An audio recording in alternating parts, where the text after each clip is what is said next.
Assalamualaikum, salam Malaysia Medani bersama saya, Sahih Samsudin. Berita wilayah, kita mulakan dengan rangkuman berita utama hari ini. Beri ruang kepada Suruhanjaya Pencegahan Rasuah Malaysia SPRM jalankan siasatan berkenaan penyitaan bangunan Menara Ilham. Tegas Perdana Menteri Datuk Seri Anwar Ibrahim, tindakan tersebut membuktikan sistem penguatkuasaan di negara tidak melindungi sesiapa sahaja yang terlibat dengan rasuah.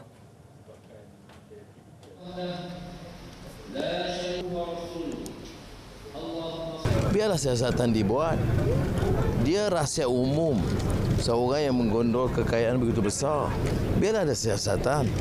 Jadi supaya pemimpin jangan dilihat sebagai melindungi perasuah-perasuah besar. Jadi itu tanggungjawab SPRM, jalankan tugas siasatan. Dan jangan buat tafsiran. Setiap kali kita sentuh orang besar, maknanya ada muslihat. Sistem kita mesti menunjukkan contoh keberanian untuk bertindak kepada perasuah besar. Apakah ia benar atau tidak, biarlah proses dijalankan dan kemudiannya Badan Kehakiman memutuskan. Beliau berkata demikian kepada pemberita selepas menunaikan solat Jumaat bersama kira-kira 5,000 jemaah di Masjid Kota Damansara tengah hari tadi. Terdahulu Datuk Seri Anwar diiringi Menteri Besar Selangor Datuk Seri Amruddin Syari yang berkesempatan menikmati makan tengah hari bersama penduduk setempat di sekitar Kota Damansara.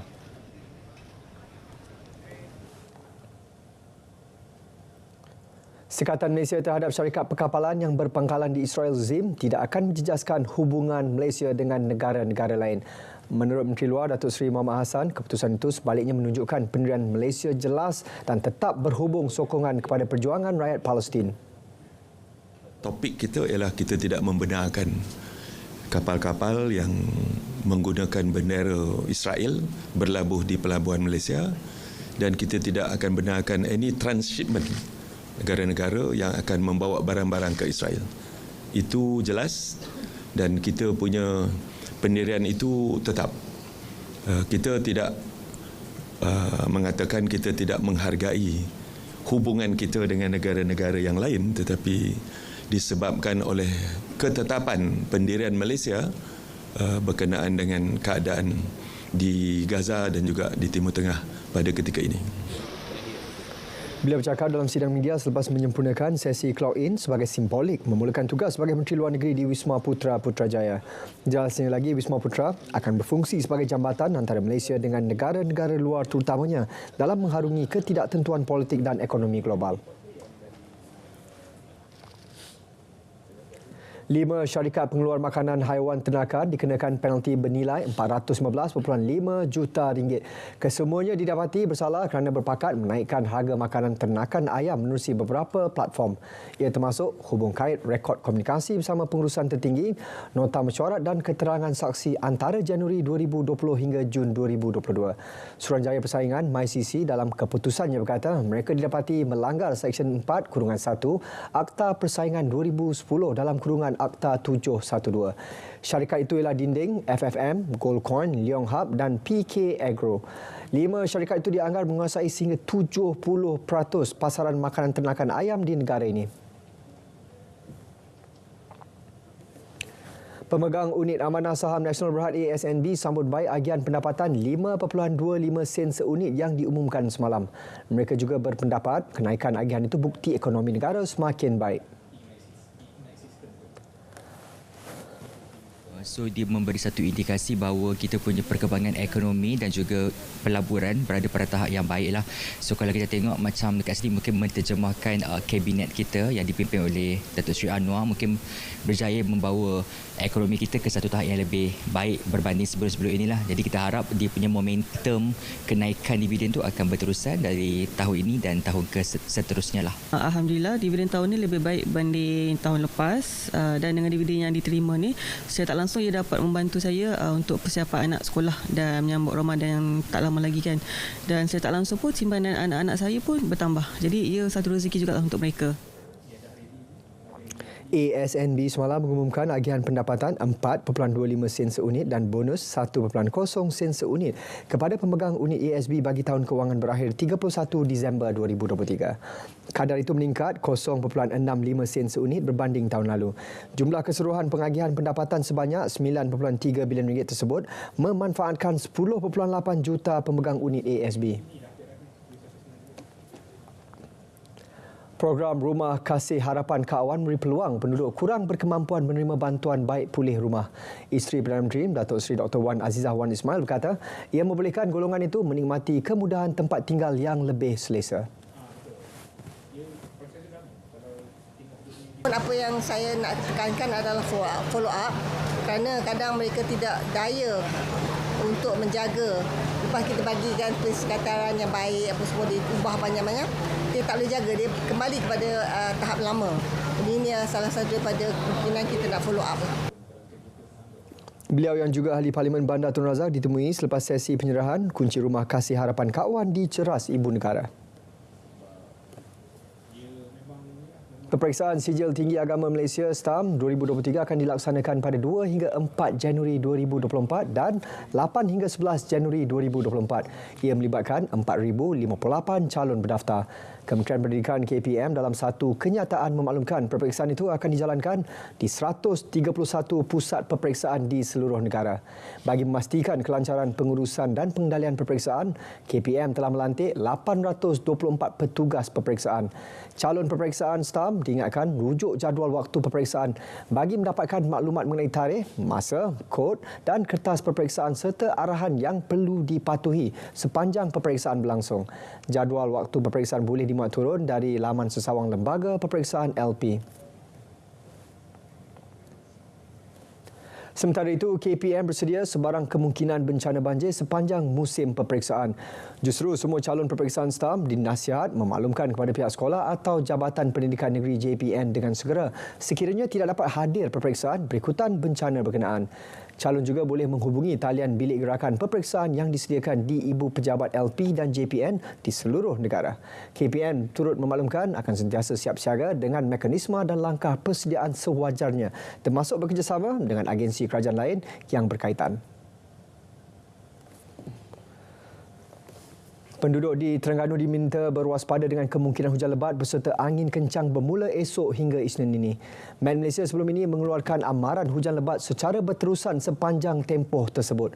Pengarah Meteorologi Terengganu, Rosli Zakaria berkata, dalam tempoh itu, sekiranya terdapat pertembungan luruan monsun yang kuat dan sistem tekanan rendah, ia berpotensi menjadi sangat lebat. Faktor penumpuan angin dan kelembapan ini bersiko menyebabkan banjir gelombang ketiga berlaku di negeri itu. Tambah beliau, taburan hujan yang tinggi dijangka berlaku di semua daerah.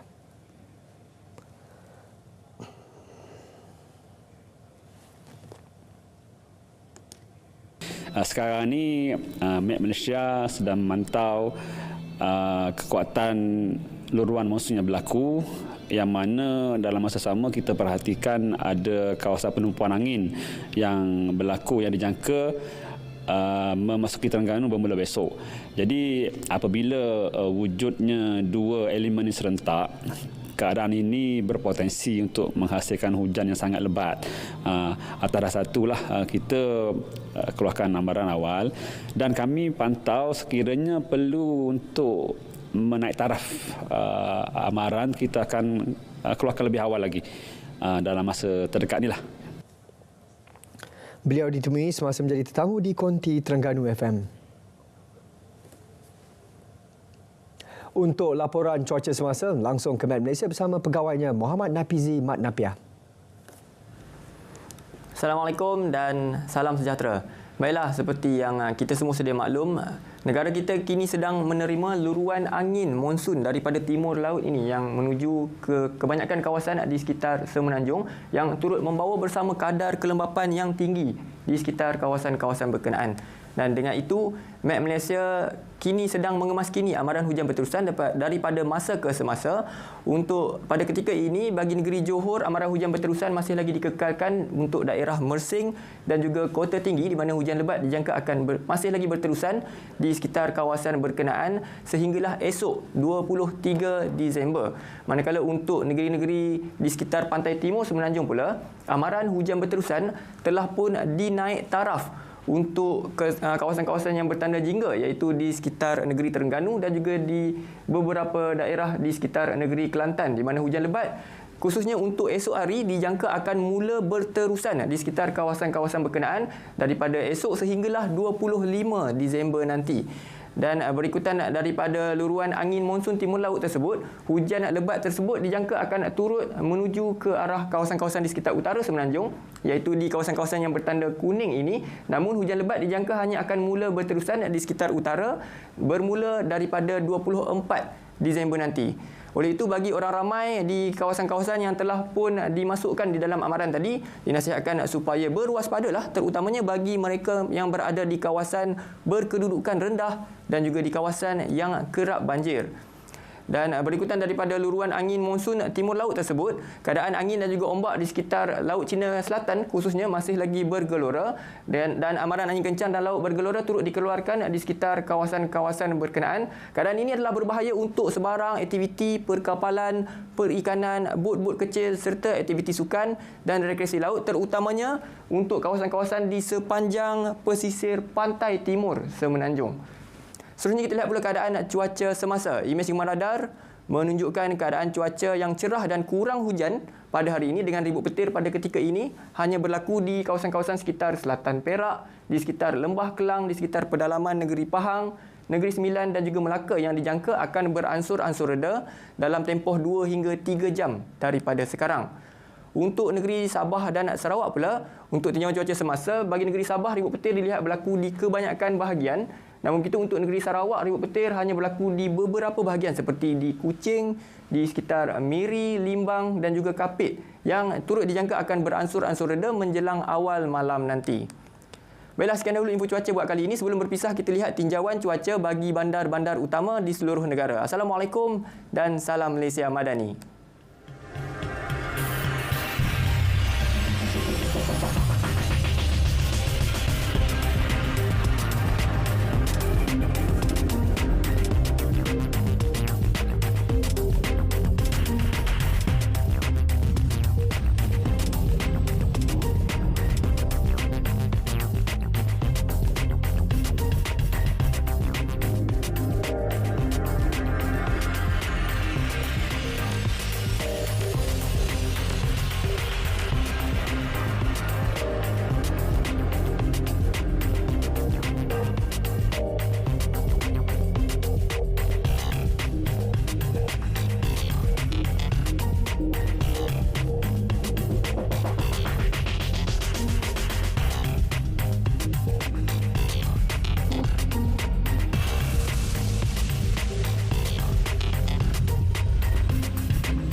Saya pun sudah sakit perut ni tu. Kata kita ramai-ramai gotong royong bersihkan kawasan kita ni.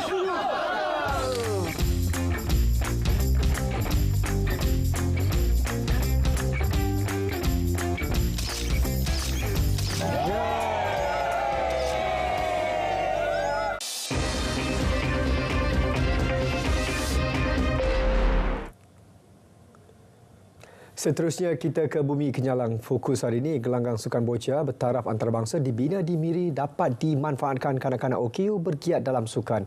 Kita langsung saja bersama Buma Wen di Kuching, Sarawak. Silakan Buma. Baik Sahi, terima kasih.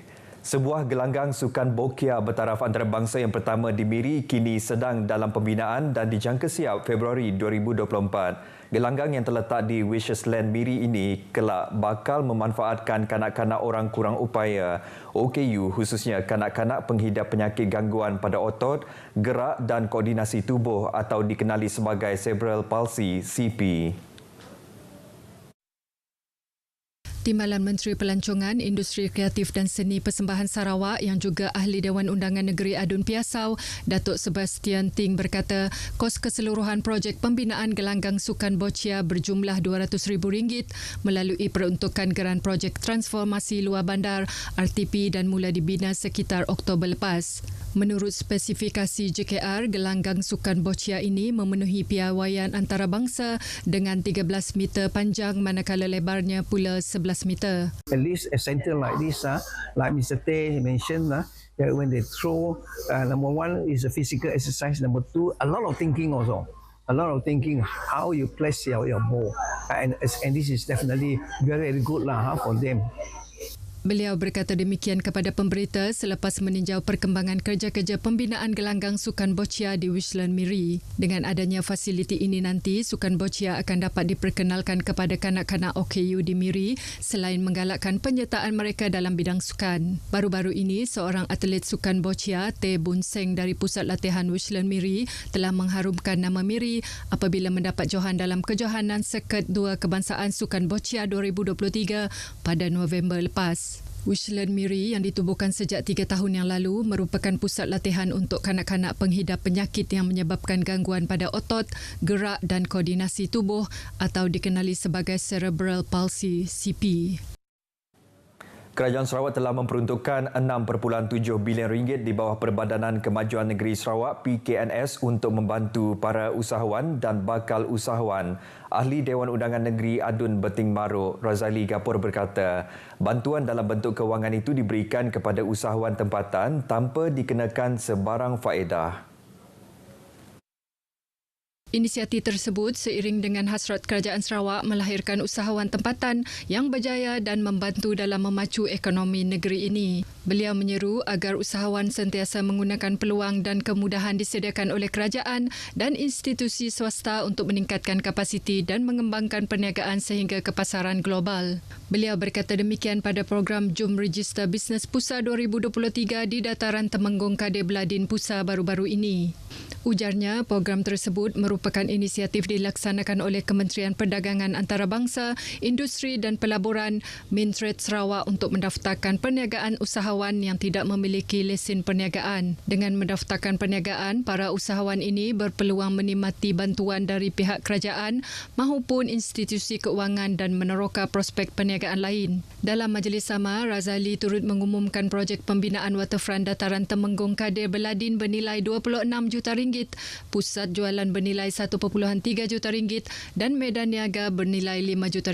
Beliau turut menyampaikan cek peruntukan dana pembiayaan skim kredit mikro Sarawak setakat November 2023 untuk program usahawan teknikal dan vokasional, program graduan ke arah keusahawanan dan Go Digital. Polis Kuching meminta orang ramai agar tidak sewenang-wenangnya mengeluarkan kenyataan tidak sahih berkenaan kejadian kes kematian mengejut yang berlaku di sebuah apartmen di Jalan Tun Jugah pada Isnin lepas. Pemangku Ketua Polis Daerah Kuching Superintendent Merbin Lisa berkata, siasatan awal di lokasi kejadian mendapati tiada unsur jenayah dikesan. Beliau menerusi satu kenyataan media berkata, pihaknya sedang menjalankan siasatan secara menyeluruh melibatkan semua aspek. Tambahnya lagi, kes tersebut disiasat di bawah laporan kes mati mengejut. Pada Isnin lepas, Polis Kuching menerima satu laporan berkaitan penemuan seorang lelaki tempatan berusia 29 tahun dalam keadaan tertiarap di atas jalan di kawasan sebuah apartmen di Jalan Tun Jugah, Kuching. Mangsa telah disahkan meninggal dunia di lokasi kejadian oleh pihak perubatan. Baik Angkatan Tentera Darat Malaysia ATM tidak berkompromi terhadap anggota yang terlibat pelanggaran disiplin, tata tertib dan jenayah. Panglima Divisyen Pertama Infanteri Malaysia, Major Jeneral Hassan Embong menegaskan ini ekoran terdapat peningkatan dalam kegiatan tersebut. Katanya penyalahgunaan dadah merupakan kes tertinggi dalam kalangan anggota di semua peringkat dan mereka yang terlibat akan diberhentikan dari tugas. Justru beliau mengingatkan para anggota supaya tidak terlibat dalam perkara sedemikian dalam menjaga nama baik ATM dan keluarga. Beliau berkata demikian dalam ucapannya di Pembarisan Serah Terima Tugas Panglima Divisyen Pertama Infanteri Malaysia di Kem Muara Tuang, Kota Samarahan. Major Jeneral Datuk Muhammad Fauzi Khamis dilantik menjadi Panglima Divisyen Pertama Infanteri Malaysia yang baharu menggantikan Major Jeneral Hassan Embong yang akan berpindah tugas. Majlis Serah Terima Tugas telah disaksikan oleh Panglima Medan Timur Tentera Darat, Lieutenant Jeneral Datuk Muhammad Sofi Muhammad Lepi, selain perarakan perbarisan melibatkan seramai 488 anggota termasuk 27 pegawai. Peningkatan kes COVID-19 sedikit sebanyak menjejaskan persiapan sambutan Hari Krismas buat penduduk di Kuching. Bagaimanapun, kemeriahannya tetap dirasai mereka yang menyambutnya dan tetap bersemangat membuat persiapan dengan lebih berhati-hati bagi mengelak jangkitan. Tinjauan RTM di sekitar Bandaraya Kuching juga mendapati kedai-kedai perhiasan untuk sambutan Hari Krismas tetap meriah dikunjungi. Pengunjung turut mengambil langkah berjaga-jaga dengan memakai pelitup separuh muka bagi mengelak jangkitan COVID-19 semasa membeli kelengkapan perayaan. Christmas ini macam perayaan yang kami tunggu-tunggu selepas sekian lama COVID melanda. Jadi rasanya tahun ini merupakan Christmas yang wow lah bagi kebanyakan family kerana kami akan berkumpul bersama-sama dengan ahli keluarga yang dari jauh. Sekarang ni kita tengok sibuk lah untuk membeli barang semua tu, membeli untuk persiapan Christmas tu lah. Kita sama-sama jaga diri sendirilah, pakai mask ke kalau nak pergi berkunjung ke apa ke tu, yang untuk pergi ke gereja pun samalah. Pakai mask jugalah kalau boleh lah, to avoid yang COVID tu lah sekarang ni semakin meningkat. Saya cuma ala kadar saja sebab kerana sibuk dengan tuntutan kerja. Jadi banyak orders lah saya, masak rendang lah apa untuk orang yang klien-klien saya yang mengorderkan. Jadi saya nak membeli pun tak sempat, jadi pakai apa yang ada lah. Kita persiapan kita ala kadar aja. Dengan naiknya COVID sekarang ni, saya rasa baik kita masing-masing jaga diri kita sendirilah. Kita kalau boleh elakkan tempat yang ramai orang. Kalau terpaksa pergi pun pakailah mask ke ataupun kena jaga dirilah. COVID kini tu dah naik nak. Mun kita nak pergi ngabang kah, pergi church kah, pergi sini-sini menziarah kawan-kawan kah, family semua, kita harus makai mask lah. Bagus makai mask, jaga diri, jaga kesihatan diri kita pun lah. Sebab kita pun si mau COVID tu berluasa lah. Tapi syukurlah sebab kini tu kita dah semua dah ngambil vaksin dah. Jadi syukur. Mun kena demam kah, batuk kah pun si bapa risaulah. Bandaraya Kuching turut meriah dengan perhiasan Hari Krismas seperti pokok Krismas gergasi di beberapa lokasi strategik yang menjadi tumpuan ramai, antaranya Padang Merdeka. Baik saudara, perkongsian itu tadi mengakhiri berita dari Sarawak. Dari sungai hingga ke segara, Palestin pasti merdeka. Baik, kita kembali bersama Sahi di Angkasa Puri untuk berita seterusnya. Sahi, silakan. Baik, Bumar, terima kasih.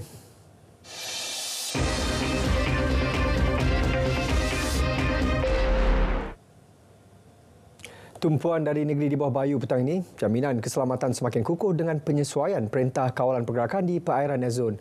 Laporannya terus sahaja bersama Muhammad Dia Sahlan di Kota Kinabalu. Silakan Dia. Ya, Zahir.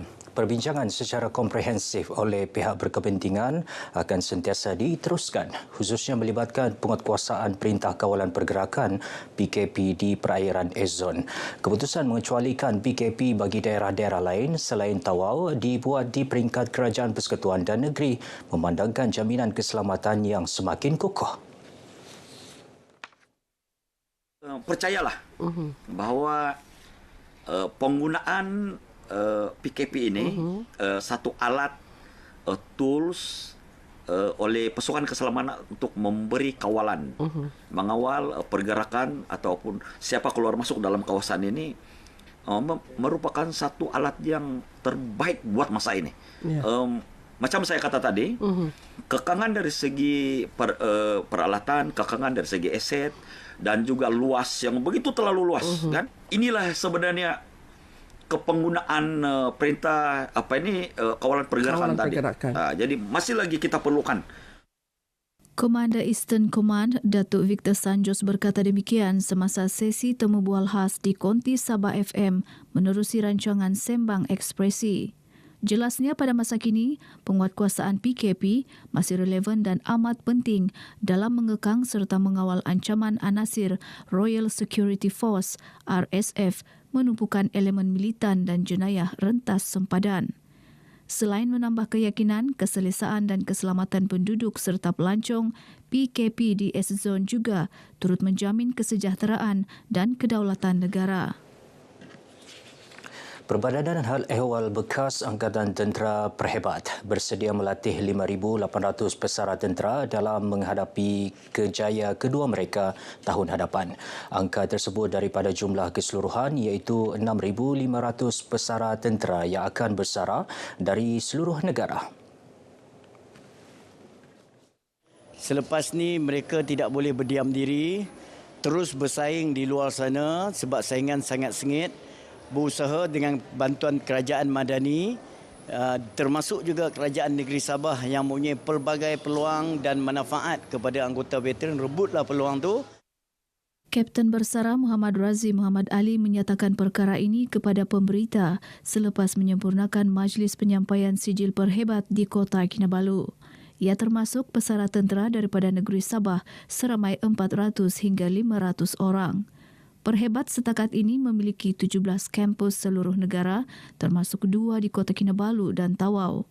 Anggota ATM yang mengikuti latihan peralihan perhebat telah melonjak, iaitu tahun ini 91.9% atau 5,638 anggota, berbanding 5 lagi agensi menyedia latihan peralihan. Perhebat turut berperanan sebagai enabler kerjaya kedua selain terus memantau perkembangan ahlinya yang mengikuti latihan peralihan. Ya, sementara itu 126 pesara tentera seluruh negara berjaya dianugerahkan sijil latihan peralihan. Peserta menerima sijil masing-masing dalam satu majlis penyampaian sijil perhebat siri kedua peringkat negeri Sabah di Ibu Negeri. Sebanyak 6 kategori latihan peralihan yang telah dipilih oleh bakal pesara mengikut kemahiran, minat yang mana mereka mampu melaksanakan sehingga boleh kata menjadikan kejaya kedua di luar sana nanti. Saya mengambil latihan bidang keusahawanan, industri bidang keusahaan industri kecil. Sekarang ini saya dah membuat produk berasaskan sambal belacan yang mana sambal belacan ini berdaftar di bawah DIDR. Sebenarnya banyak kelebihan kita dapat daripada perhebat. Masa ambil kursus ni adalah PKS lah untuk usahawan yang sederhana punya. So lepas ni buka kecil-kecilan lah. Macam di rumah bisnes macam yang kamu tengok sekarang kan. Saya akan keluarkan jual macam bahan-bahan ni lah. Mempelajari kursus keusahawan lah. Peruncitan. Ya, saya ambil peruncitan. Perancangan lepas ni saya akan macam saya nak membuka satu kedai di kampung lah. Saya mengucapkan ribuan terima kasih kepada perhebat. Baik, beralih kepada Sukan Saga edisi ke-10 yang akan melabuhkan tirainya malam ini. Meski berbaki 2 lagi sukan ibu segala pingat, bola sepak dan hoki akhir lelaki dan wanita petang ini. Tanpa melibatkan penyertaan tuan rumah, Kota Kinabalu tetap gah sebagai juara keseluruhan dengan 32 emas, 25 perak dan 30 gangsa. Turut tidak tergugat di tempat kedua kontingen Keningau dengan 17 emas, 15 perak dan 24 gangsa, manakala Sandakan di tempat ketiga dengan 15 emas, 10 perak dan 21 gangsa. Sementara itu, acara 4x400 meter kategori lelaki menyaksikan satu lagi rekod berjaya dipecahkan kuartet Sandakan dengan catatan masa 3 minit 25.92 saat, perbezaan 0.11 saat rekod terdahulu. Kuartet Sandakan diwakili Dexter Palmin, Muhammad Fahami Samsudin, Mukris Amir dan Pengiran Aidil Auf. Pingat perak dirangkul kuartet lelaki dari Penampang manakala kuartet Kalabakan di tempat ketiga. Manakala bagi kategori wanita pula, kuartet tuaran diwakili Jo Vivian Jameson, Esther Joanne, Junili Bitley dan Nia Jovic mengungguli pingat emas dengan catatan masa 4 minit 15.61 saat. Pingat perak pula dirangkul kuartet wanita Keningau, manakala gangsa milik kuartet wanita Ranau. Baik, sementara itu, lompatan kelima atlet kudat Abby Eliska Lausin berjaya mencipta rekod baharu dalam acara lompat kijang wanita dengan catatan 11.72 meter. Abby berjaya memadam rekod lama 11.31 meter yang direkodkan pada tahun 2015 oleh atlet Ranau Jatifa Gesiken. Tempat kedua acara lompat kijang wanita dirangkul atlet Kota Marudu Dayang Syari Uluk yang berjaya membuat lompatan sejauh 11.53 meter. Pingat gangsa dalam sukan berkenaan milik atlet kudat Kevina Dian LD dengan lompatan sejauh 11.49 meter.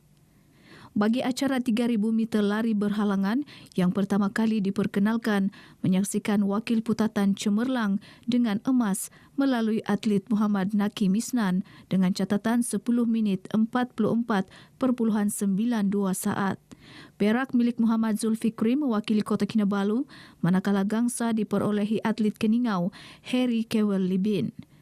Manakala bagi acara wanita pula, pingat emas dirangkul atlet Ranau Lydia Engku dengan catatan 13 minit 26.61 saat, diikuti perak milik penampang Adela Dania, manakala pingat gangsa milik atlet tuaran Amanda Mausin. Baik saudara, sekian dahulu perkongsian dari Sabah untuk petang ini. Untuk lebih banyak perkembangan semasa, teruskan bersama Zahir. Dari sungai hingga ke segara, Palestin pasti merdeka. Baik, terima kasih dia.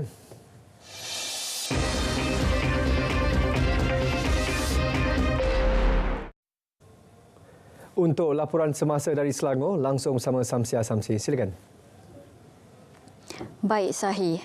Perusaha kilang garam di Selangor diberi tempoh 3 bulan untuk melaksanakan proses pemutihan selepas notis dikeluarkan. Esko Negeri Dato' Eng Sulim berkata, gagal berbuat demikian, tindakan rampasan tanah akan dibuat serta-merta. Kita memang selama ini kita dah 7 kali sejak 2006 kita memberi kelonggaran dan memberi offer, tawaran kepada kilang tanpa kebenaran untuk mereka memutihkan kilang-kilang mereka, tetapi sampai satu tahap respon tidak begitu menggalakkan. Jadi kita kali ini kita mengambil langkah, kita akan memberi dasar baru, tawaran dan sebagainya, tetapi pada masa yang sama penguasaan itu akan dijalankan. Sekiranya tindakan rampasan tanah diambil, pemilik kilang perlu membayar premium tanah mengikut jumlah ditetapkan pentadbiran negeri berikutan status bertukar caveat iaitu dimiliki kerajaan. Dalam perkembangan lain, pihak berkuasa tempatan PBT di Selangor perlu giatkan usaha mencapai matlamat pembangunan mampan SDG. Dato' Eng Sulim berkata pelaksanaan agenda tersebut memerlukan kerjasama semua pihak termasuk agensi kerajaan, persatuan penduduk, komuniti dan pertubuhan bukan kerajaan NGO. Beliau berkata kejayaan Majlis Pembandaran Klang menempa pelbagai kejayaan sepanjang pelaksanaan SDG wajar dicontohi. Melahirkan masyarakat yang gembira. Saya akan pastikan semua PBT yang lain teruskan usaha seperti di Kelang ini, Sustainable Development Co. Pastikan ada komuniti yang mampan, pembangunan yang mampan, kerana sekarang ni dunia globalisasi ini perubahan demi perubahan terlalu rencang. Majlis Agama Islam Selangor MAIS menerbitkan buku yang menghimpunkan 6 kajian berkaitan hal ehwal Islam negeri. Menurut pengerusi MAIS, Tan Sri Datuk Sri Abdul Aziz Muhammad Yusof, penerbitan itu dilaksanakan menerusi kerjasama dengan ahli-ahli akademik institusi pengajian tinggi tempatan. Kita bukukan supaya semua orang mengetahui apa kajian yang telah kita buat, apa kesimpulan yang telah kita buat, Jadi dengan cara itu kita tidak simpan findings tu kepada dalam library ke dan sebagainya. Jadi tak berkembang. Jadi kalau kita luaskan, orang boleh baca, orang boleh buat analisis dan mereka boleh cadang. Ada kelemahan ke, ada kekurangan ke, dan boleh perbaiki pada masa ke masa. Beliau berkata demikian pada majlis perasmian penutup Simposium Kajian Islam Semasa Peringkat Selangor di Shah Alam.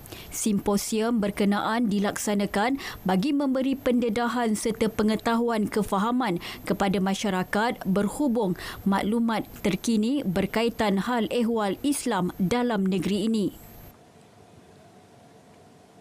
34 skrin LED memaparkan infografik statistik kemalangan maut diarah dipapar di 9 PBT di negeri ini. Timbalan Setiausaha Kerajaan Negeri Pengurusan Muhammad Zahri Samigun berkata ia bertujuan memberi kesedaran kepada pengguna berhubung kepentingan menjaga keselamatan ketika di jalan raya. Tentang info statistik kemalangan di maut di Selangor, kita dalam mesyuarat Majlis Keselamatan Jalan Raya telah bersetuju supaya PBT yang ada LED screen untuk sama-sama memaparkan jumlah kemalangan yang berlaku di Selangor bagi meningkatkan kesedaran tentang kemalangan jalan raya. Beliau berkata demikian selepas Majlis Sambutan Bulan Keselamatan Jalan Raya Peringkat Negeri Selangor 2023 di Shah Alam. Pusat Lelongan Agro Selangor Plus diwujudkan kerajaan negeri bagi membantu petani memasarkan produk mereka secara lebih holistik. Esko Pertanian Izham Hashim berkata, pusat lelongan awam tersebut akan dibangunkan di sebuah lokasi di Sijangkang dan dikawal selia Koperasi Hijrah Selangor Berhad, Go Hijrah. Ini cukup luar biasa. Kita dapat idea daripada Korea dan Jepun ni yang kita akan lancarkan tahun depan. Itu antara usaha-usaha kita nak menambah lagi keterlibatan dari segi peniaga dan juga dia punya rangkaian ni, pemasaran ini supaya lebih luas dan lebih lebih rancak lah. Plus beroperasi berkonsepkan jualan terus kepada pengguna dan peniaga secara lelongan hasil pertanian dengan harga berpatutan. Beliau berkata demikian pada Malam Pemasar Lembaga Pemasaran Pertanian Persekutuan Fama Selangor 2023 di Shah Alam.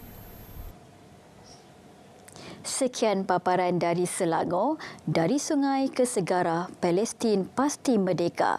Malaysia Madani tekad perpaduan penuhi harapan. Baik, terima kasih Sam. Kira-kira 15 hingga 20 bayi di kem-kem pelarian Syria maut setiap kali musim sejuk. Keadaan tempat berlindung yang uzur dengan fasiliti terhad menyumbang kepada senario berkenaan. Jadi, apa solusinya? Taufik Salimin yang mengikuti misi kemanusiaan musim sejuk di Syria bersama MyCare dan Pasaraya Econsave ada laporannya.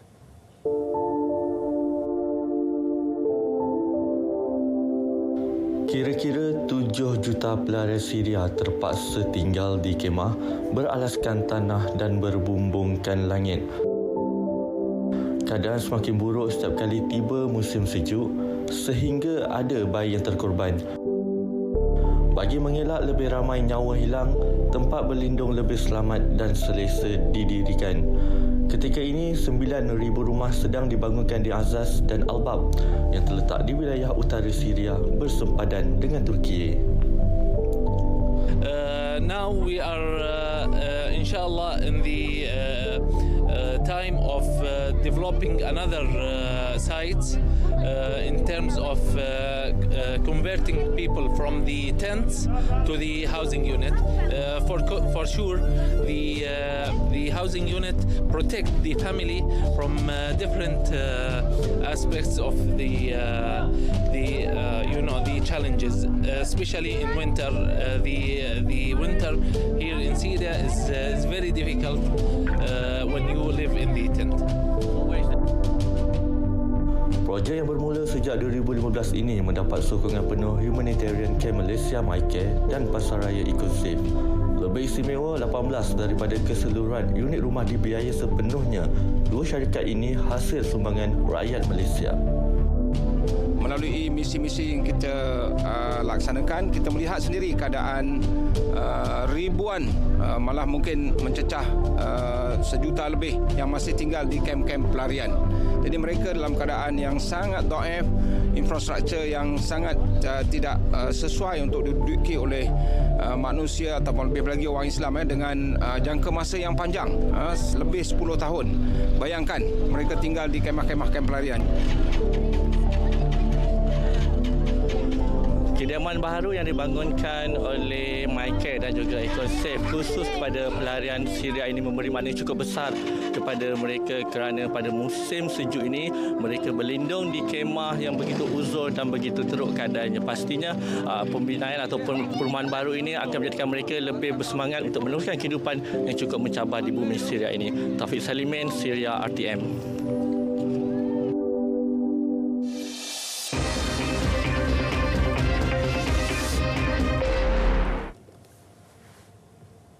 Jumlah penduduk terjejas banjir di Kelantan yang berada di pusat pemindahan sementara PPS terus berkurangan selepas lebih banyak PPS ditutup petang ini. Setakat pukul 4 petang, hanya 3 PPS masih beroperasi menempatkan 1,314 penduduk daripada 403 keluarga.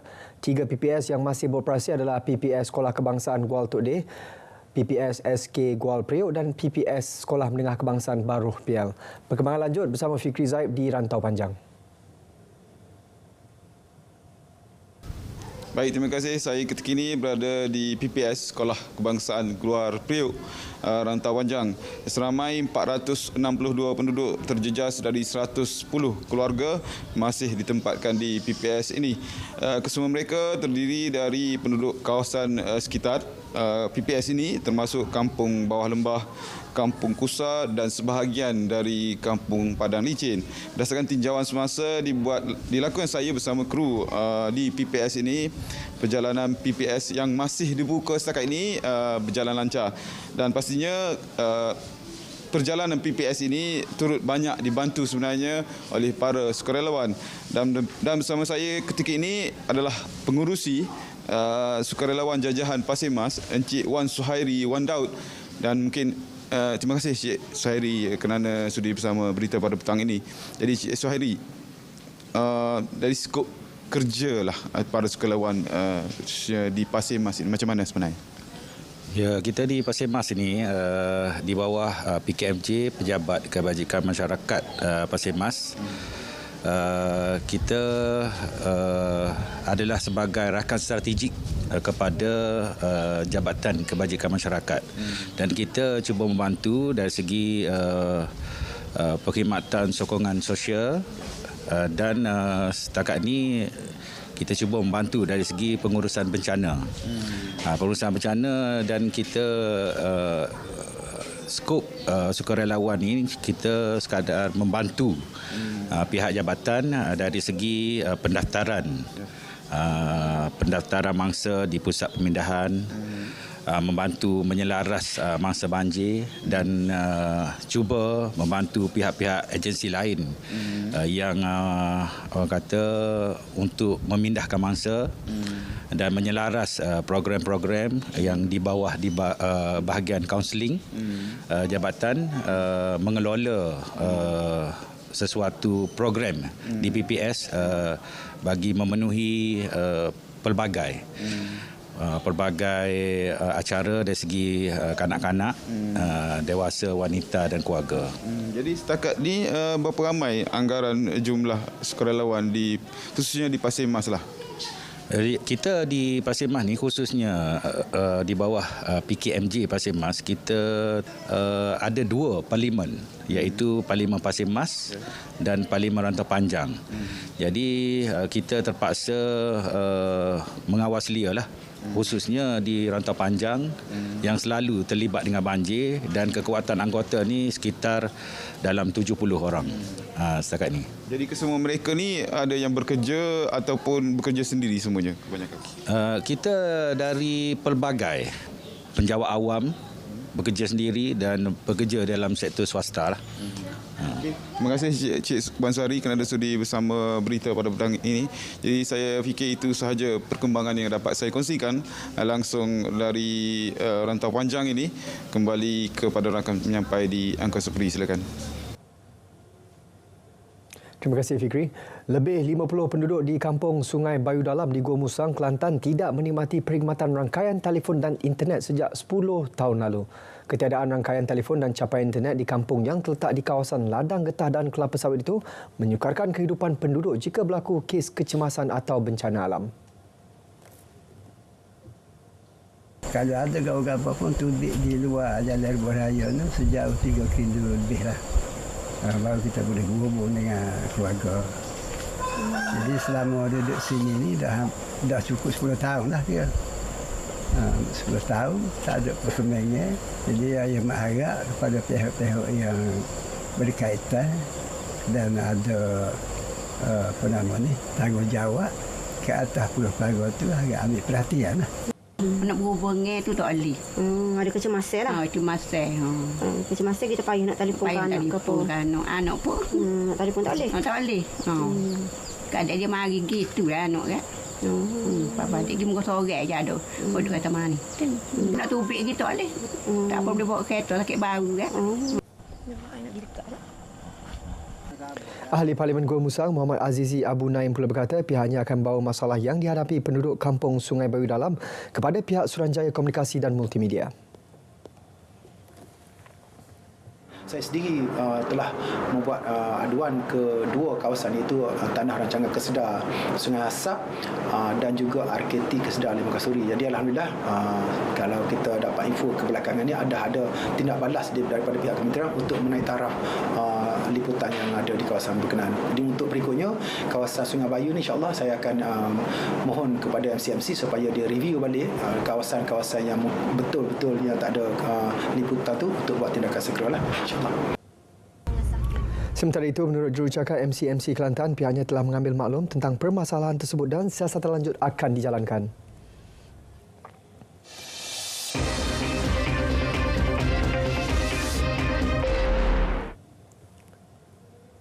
Dua lelaki maut manakala seorang lelaki cedera dalam kemalangan jalan raya melibatkan 5 buah kenderaan di Plaza Tol Tanjung Kupang Iskandar Puteri awal pagi tadi.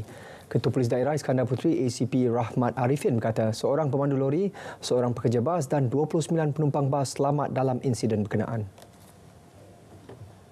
Siasatan awal mendapati sebuah lori dipercayai mengalami masalah brek, hilang kawalan lalu berlanggar dengan sebuah trailer, sebuah bas dan 2 buah motosikal dinaiki mangsa.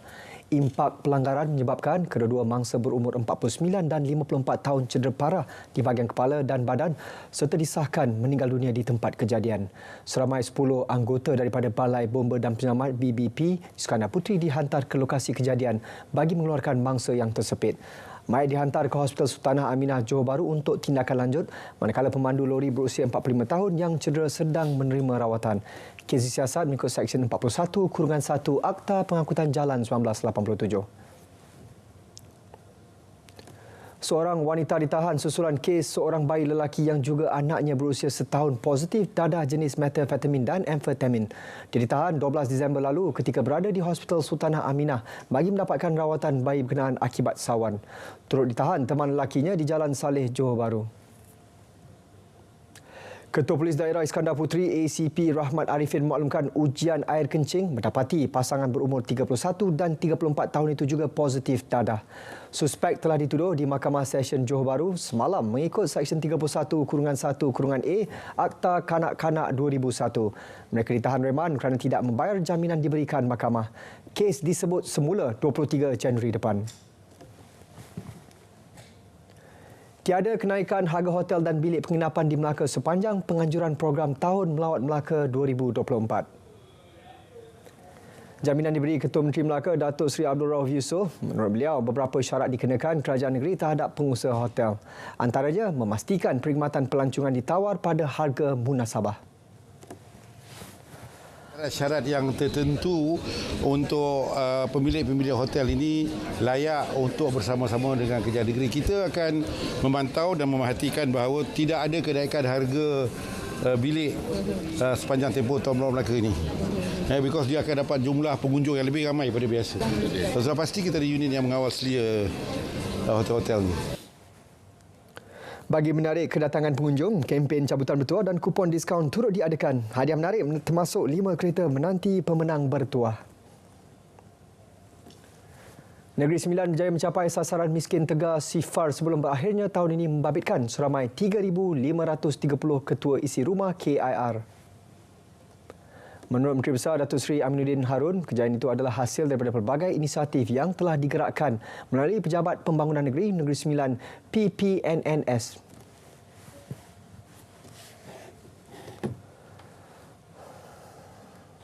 Jadi ini TNB, Telekom yang terlibat. Jadi ini antara yang kita hendaki.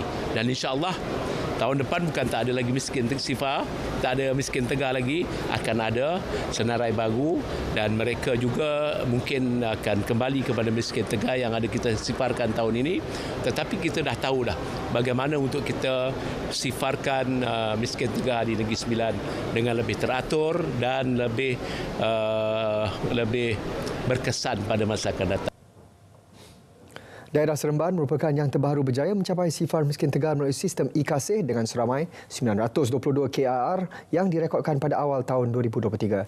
Beliau berkata demikian pada majlis penyerahan Masjid Sayyidatina Aisyah dan penyerahan sumbangan Kerajaan Negeri Sembilan Peduli Palestin kepada Global Peace Mission di Bandar Seremban Selatan.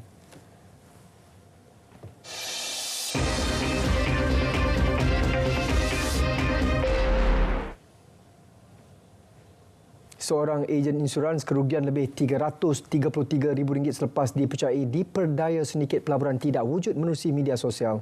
Ketua Polis Perak Datuk Seri Muhammad Yusri Hassan Basri berkata pihaknya menerima laporan daripada lelaki berusia 46 tahun itu yang tinggal di Taman Pari pada Selasa. Mangsa telah berkenalan dengan suspek yang berperanan sebagai pentadbir kumpulan Global Financial Life Academy Class secara maya melalui pautan Facebook. Suspek telah memperdaya mangsa untuk membuat pelaburan melalui aplikasi Bain Online. Bagi tempoh 19 Oktober hingga 12 Disember, mangsa telah memasukkan dana ke dalam 5 akaun bank berbeza.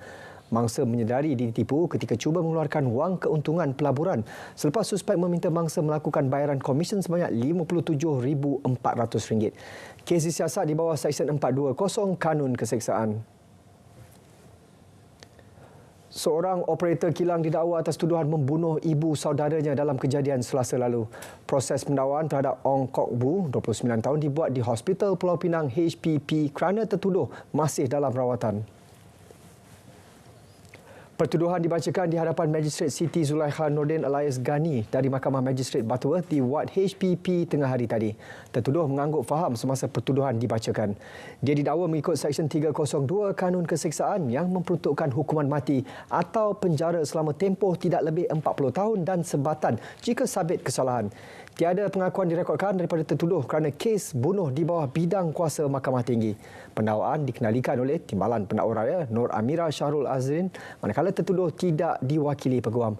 Magistrate menetapkan 25 Mac depan untuk sebutan semula kes. Memanfaatkan sumber alam untuk jana pendapatan, inisiatif Kementerian Pelancongan, Seni dan Budaya menerusi program seni di lokasi. Ikuti laporan wartawan Nur Idayu Dahlan yang mengikuti program kali keempat di Kampung Segaliut, Sandakan, Sabah.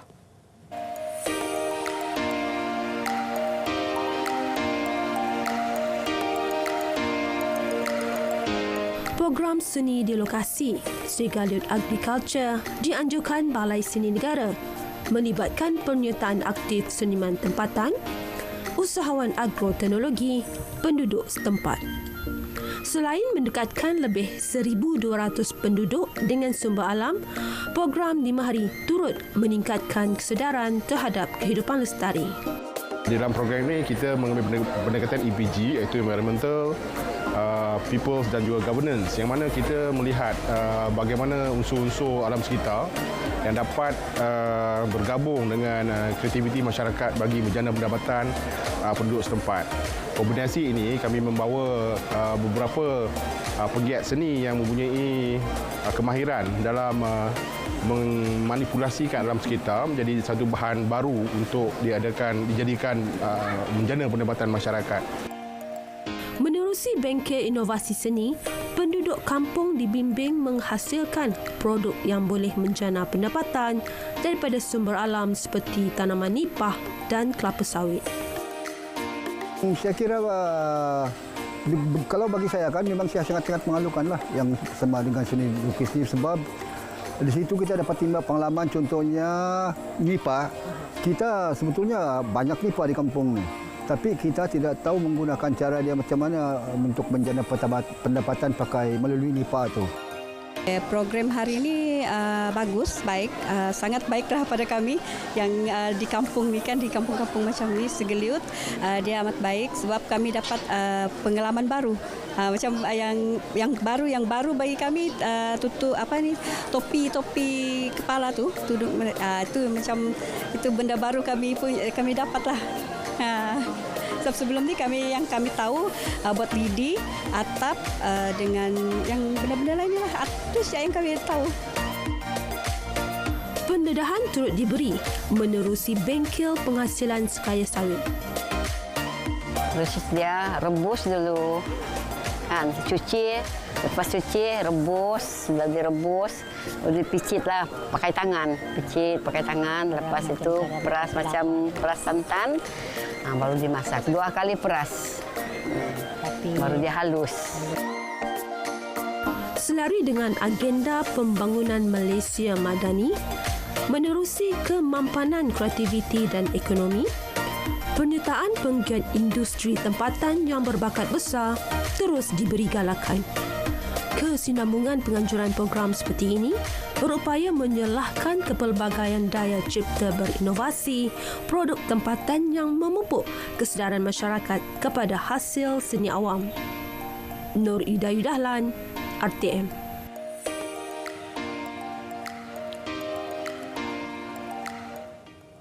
Berita wilayah berakhir di sini. Dari sungai ke segara, Palestin pasti merdeka. Malaysia Madani, tekad perpaduan penuh harapan. Assalamualaikum dan salam Malaysia Madani.